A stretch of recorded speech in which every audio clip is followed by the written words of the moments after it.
Take a paper and start making. Hello बच्चों, welcome back to the next part of electrostatic.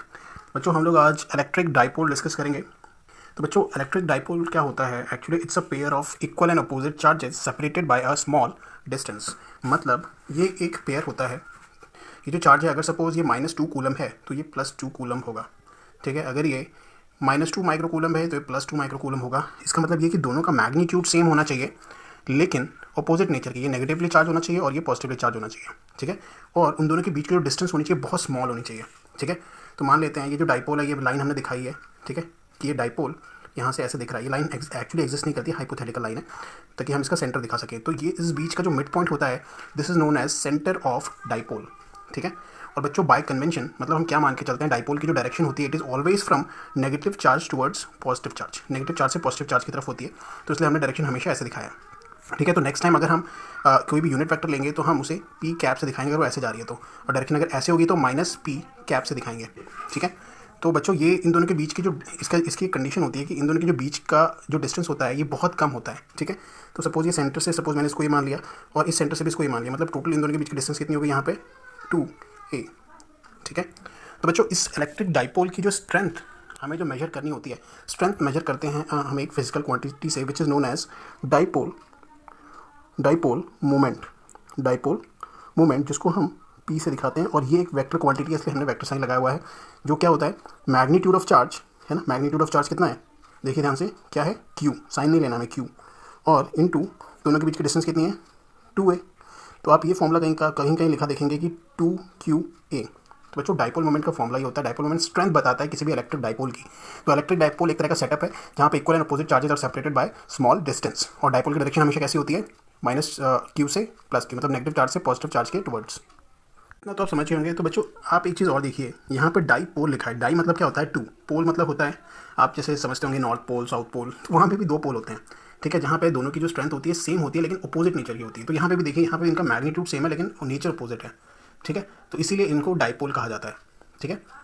इसलिए इनको dipole कहा जाता है। तो बच्चों इसको हम पढ़ किस लिए रहे हैं, क्योंकि 12th क्लास में इसका इस डाइपोल हमारे कहाँ काम आता है। एक्चुअली अगर सपोज ये डाइपोल, ये इलेक्ट्रिक डाइपोल है, तो यहाँ पे अगर हम जाएंगे इसके एक्सेस पे, बच्चों देखो ये इसका एक्सेस कहलाएगा ये डाइपोल का, ठीक है। तो इसके एक्चुअल पॉइंट पे कहीं पे भी हमें इलेक्ट्रिक फील्ड निकालने को आ जाएगा, चाहे हमें यहाँ निकालने को आ जाएगा या तो हमें यहाँ निकालने को आ जाएगा, तो हमें यहाँ कहीं पे इनकी वैल्यू निकालनी होगी। तो वैसा पॉइंट क्या कहलाएगा, वो टॉपिक कहलाएगा electric field of a dipole point for points on the axis. तो एक्चुअल पॉइंट पे अगर कहीं पे भी हमें इसका इलेक्ट्रिक फील्ड की स्ट्रेंथ निकालनी है तो हम निकाल सकते हैं, ठीक है। दूसरा, हमने ये सेंटर ऑफ द डाइपोल क्यों डिस्कस किया है बच्चों, आपको पता है कि जैसे अर्थ है, अर्थ के सेंटर से एक लाइन हम मान के चलते हैं, दैट इज इक्वेटर, जो कि नॉर्दर्न हेमिस्फीयर और साउदर्न हेमिस्फीयर को इक्वल 2 पार्ट में डिवाइड करती है। तो वैसे ही हम यहाँ पे एक परपेंडिकुलर मान के चलेंगे ऐसे, और वो जो लाइन है वो इसके इक्वेटोरियल लाइन कहलाएगी। मतलब अगर हमने एक प्लेन यहाँ पे रख दिया तो इक्वेटोरियल प्लेन कहलाएगा। तो वहाँ पे भी कहीं पे भी पॉइंट हो सकता है जहाँ हमें इलेक्ट्रिक फील्ड निकालने के लिए आ जाए। तो अब हम वही चीज़ डिस्कस करेंगे। तो स्टूडेंट्स अब हम डिस्कस करेंगे electric field of a dipole for points on the axis, ठीक है। एक्सेस जैसे मैंने बताया था, ये आपका डाइपोल है, ये डाइपोल की डायरेक्शन है। तो डाइपोल की जो डायरेक्शन है इसको मैंने ऐसे दिखाया हुआ है, इस तरफ जो डायरेक्शन दिखाई है उसे मैंने पी कैप से दिखाया है, ठीक है। और जस्ट अपोजिट डायरेक्शन उसको मैंने -p कैप से दिखाया है, ठीक है। तो ये अंडरस्टूड सी बात है। तो बच्चों ये एक्सेस ये है इधर, ठीक है। तो एक्सेस पे मैंने कहीं भी यहाँ पे एक p पॉइंट ले लिया है। तो इस p पॉइंट पे मुझे इलेक्ट्रिक फील्ड निकालनी है कि इस डाइपोल की वजह से इस p पॉइंट पे नेट इलेक्ट्रिक फील्ड कितनी होगी। तो बच्चों अब ध्यान से देखना, इस p पॉइंट पे पहले हम देखेंगे कि इस पॉजिटिव q चार्ज से, बच्चों ये मैंने टेस्ट पॉजिटिव चार्ज लिया है, ध्यान रखना, ये स्मॉल पॉजिटिव चार्ज लिया है, टेस्ट पॉजिटिव चार्ज। तो ये पॉजिटिव और ये पॉजिटिव, तो फोर्स कैसा होगा, रिपेलिंग होगा। एक इस पे इधर लगेगा, इस पे इधर लग रहा होगा, तो हमें इस पे देखना है। तो इस पे कहाँ लगेगा, इस तरफ। तो ये जो इस तरफ जो इलेक्ट्रिक फील्ड लग रही है, तो हम उसे क्या लिखेंगे, E सफिक्स +q। तो मतलब इस तरफ जो इलेक्ट्रिक फील्ड लग रही है किसकी वजह से लग रही है, +q की वजह से। और अब हम देखेंगे पॉजिटिव है, ये नेगेटिव है, तो अट्रैक्टिव फोर्स लगेगा। इलेक्ट्रिक फील्ड देखिए ये किस तरफ जाएगी, इधर से इमर्जिंग होनी चाहिए, ठीक है। और जानी किधर चाहिए, इस नेगेटिव की तरफ, तो इधर होगी। तो इलेक्ट्रिक फील्ड, तो बच्चों इलेक्ट्रिक फील्ड की डायरेक्शन आपको पता है कैसे, पॉजिटिव चार्ज से हमेशा है ना आउटवर्ड जाती है इलेक्ट्रिक फील्ड। यहाँ से भी आउटवर्ड जा रही है, ठीक है, क्योंकि यहाँ पे पॉजिटिव है तो ये वाली फील्ड यहाँ जा नहीं सकती, अपोजिट ही जाएगी। आपको पता है फील्ड पैटर्न कैसे बनते हैं। और ये वाली जो इलेक्ट्रिक फील्ड है पॉजिटिव से निकल के नेगेटिव की तरफ जाएगी, तो ये ऐसे ही जाएगी। तो आई होप आपको इतना समझ में आया होगा। तो अब हम इस इलेक्ट्रिक फील्ड की वैल्यू लिख देते हैं। तो E + Q कितना होगा, देखो इसकी वजह से है ना ये, तो Q/4πε इन बच्चों ये जो डिस्टेंस है, ठीक है, इसके मिड पॉइंट से हमने कितना मान लिया इसको, स्मॉल r। ये जो इतनी डिस्टेंस है कितनी है, ये स्मॉल r, ठीक है।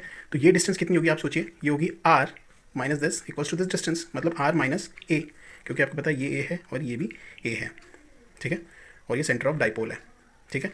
तो ये वाली डिस्टेंस कितनी हो गई r माइनस ए, तो ये क्या हो जाएगा q/4πε, दोनों के बीच के डिस्टेंस का स्क्वायर मतलब r माइनस ए का स्क्वायर। डायरेक्शन कौन सी है इसकी, फील्ड की ये वाली डायरेक्शन है, तो पी कैप यूज़ करेंगे, राइट।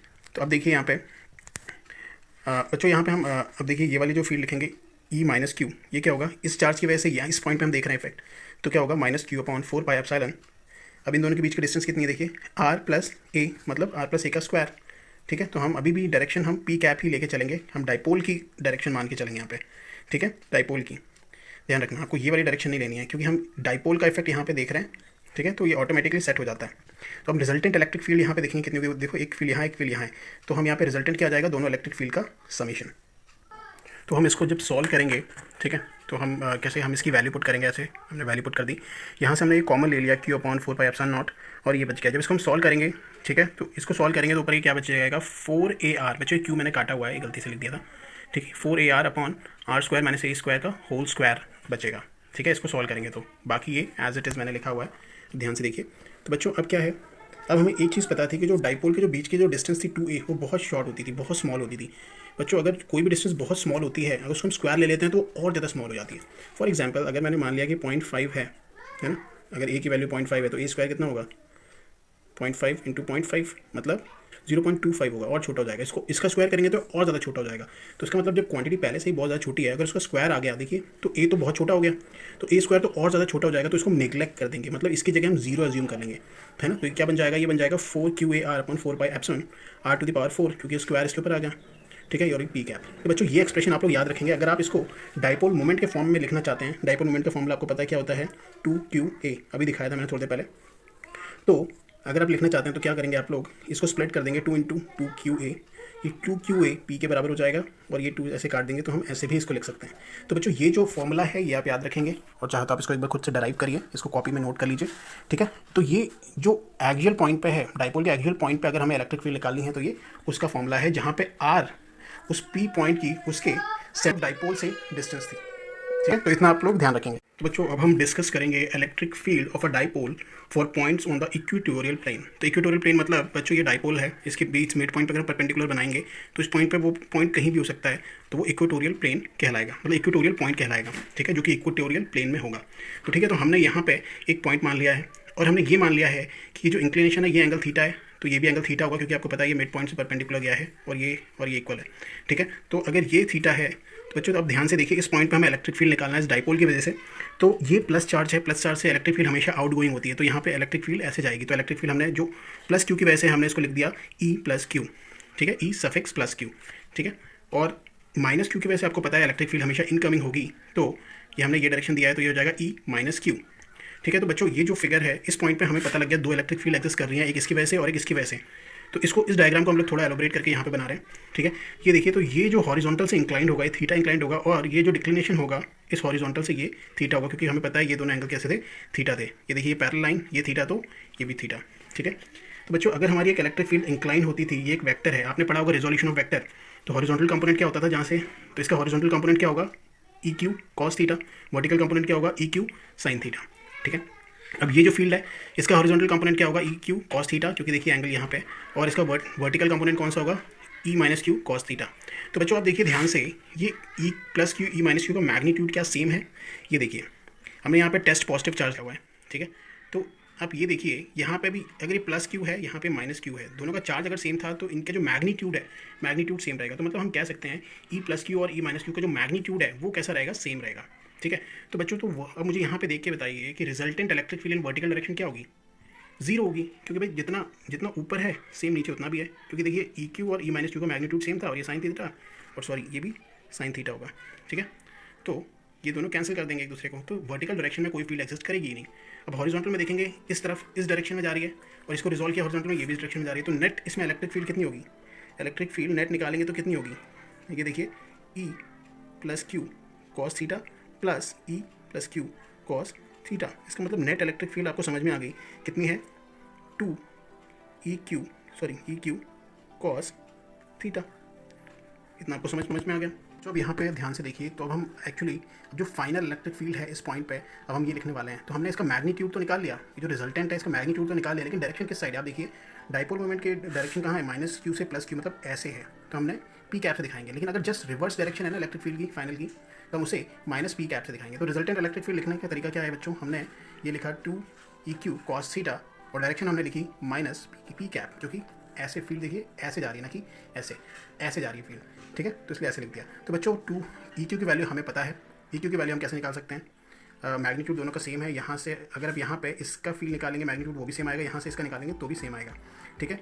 और cos थीटा की वैल्यू बच्चों कैसे निकालेंगे, बच्चों ध्यान दीजिए, ये राइट एंगल ट्रायंगल बन रहा है और ये सेंटर ऑफ द डाइपोल से हमने डिस्टेंस को r लिया हुआ है, ठीक है। तो ये एक राइट एंगल ट्रायंगल बन रहा है, ये परपेंडिकुलर, ये बेस, ये हाइपोटेनस और ये थीटा, ठीक है। तो परपेंडिकुलर कितना है r, बेस कितना है a, हाइपोटेनस कितना हो जाएगा पाइथागोरस थ्योरम से √a² प्लस r²। तो बच्चों cos थीटा क्या होगा, cos थीटा आपको पता है क्या होता है, बेस बाय हाइपोटेनस मतलब a by √a² plus r²। तो हमने यही लिखा हुआ है यहाँ पे, तो ये वैल्यू हम यहाँ पे पुट कर देंगे। तो बच्चों ये देखिए मैंने यहाँ पे वैल्यूज़ को पुट कर दिया है, ई की वैल्यू पुट कर दी है, cos थीटा की वैल्यू पुट कर दी है, ठीक है। और इसको हम सॉल्व करके ऐसे लिख सकते हैं, ठीक है। बच्चों यहाँ पे हमने देखा है जो a² है ये बहुत ही, क्योंकि जो डाइपोल के बीच की डिस्टेंस बहुत स्मॉल होती थी, तो a² को हम यहाँ पे नेगलेक्ट कर सकते हैं क्योंकि बहुत स्मॉल डिस्टेंस है, तो हम जिसको ऐसे फिर लिख सकते हैं। और बच्चों 2QA जो है वो P के बराबर होता था, डाइपोल मोमेंट के बराबर, तो हम इसको ऐसे भी लिख सकते हैं, ठीक है। तो आप ये ध्यान रखना। तो बच्चों ये था डेरिवेशन 2 टॉपिक्स का इलेक्ट्रिक डाइपोल का, जहाँ पे हम इलेक्ट्रिक फील्ड फाइंड करते थे। अब हम बाकी जो पार्ट है नेक्स्ट क्लास में उसको डिस्कस करेंगे, ठीक है।